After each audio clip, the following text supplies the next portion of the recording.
called the A9XII as a reference to, it's not an A9X, it's just started off as a normal SL hatchback, but with the mods we've done to it, we've taken it to where I think a modern A9X would be, hence the reference A9XII. Anyway, I'll take it up in the air so you can see underneath it, and we'll take it outside and take some video there so you can see a little bit more around it and inside it.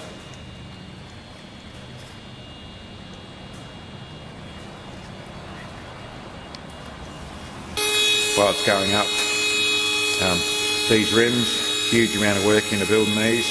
It really was an important part of the process to actually build them, to give what was the classic aftermarket rim to put on Corona of the era, was the hot wire rim.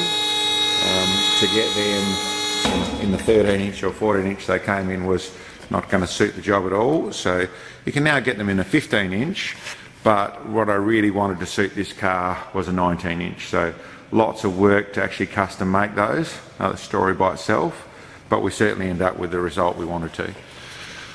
Underneath we're running a 305 tyre on these things, on a 10.5 or 11-inch rim, sorry. So you can see how big a sort of footprint this thing puts on the ground. All custom, handmade aluminium tank, which is designed to give us a proper shape. We've got proper clearance for legal and that sort of things, but it also is a nice sort of ballsy back end of the car without having that big square lump that hung down off the classic race drop tank.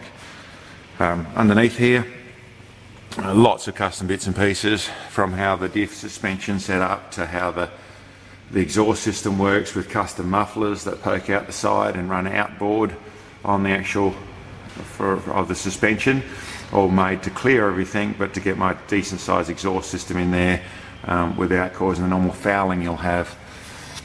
Fuel system with pumps and things which are both internal and external, fuel pressure regulator.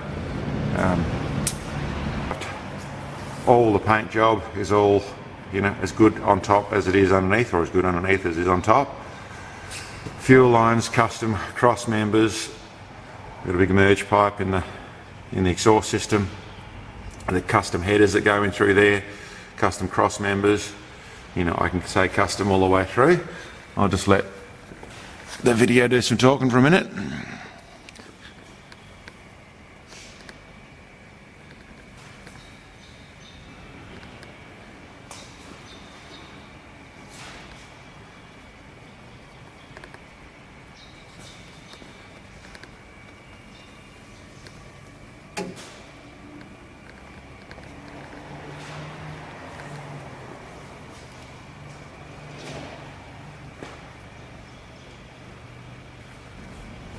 Okay, well that's a basic look of underneath the thing. It really is been a lot of work to put this thing together, but I'm pretty proud of the end result.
I got her outside so we can have a proper look.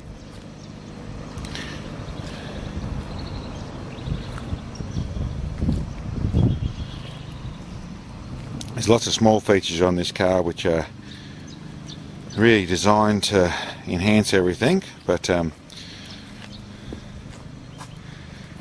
invisible to most people.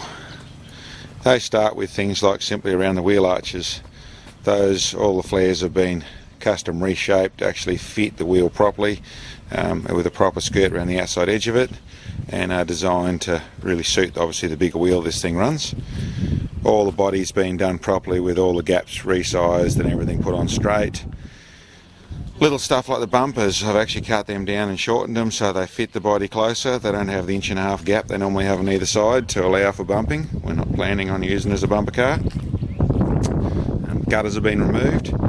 That's all been seam welded and brought back into where it fits like a modern car does. The mirrors are off actually a VY Commodore, and that was to give us electric mirrors because this has an electric interior on the car. Spoilers have been, the bonnet spoiler slightly reshaped to make it all fit in a little bit nicer. Silly little things like the window seals have actually handmade to take away the big buffy window seal that came on the Tirana and replace it with a more modern, slicker, smoother look about the thing, just to go with the modern scheme of the car. Obviously the drop tank, it sits in there nice and low, but it's definitely a drop tank. It fills up and gives that back into the car, just that little bit more shape to it. And a notable feature, which is very much part of the original design plan, is our roll cage. It's very obvious. You can see the thing inside there, but it's only the rear half of the roll cage that's obvious.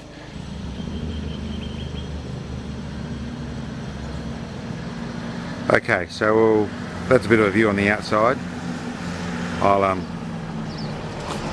have to take it inside to show you better the interior side of things. Got it all inside now, so we can show you the inside of the interior of this car. The exposed roll cage in the back of the car. It really is just a two-seater sports car, this one.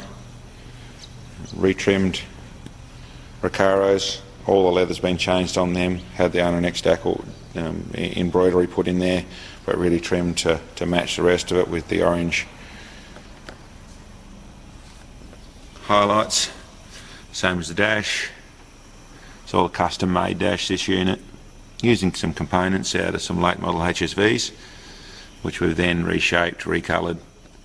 You look closely at that dash, you see we've actually got the A9XII written in there. We've recoloured some video gauges to go inside that binnacle. It's all custom carbon fibre over the top of aluminium, which is where the start switch, the stereo, handmade surround for the gear stick. So obviously got a completely custom handbrake setup to put it in the centre of the car rather than the horrible pedal actuation that was on the original car. They're electric windows which have all been fitted, new glass and everything to go in there. Quite a pain to go through that process.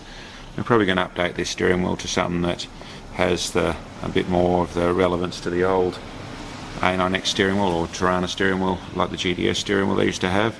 Okay, well let's look over it. We'll take it for a little drive, and we'll probably do a drive video later on, but hope you enjoyed.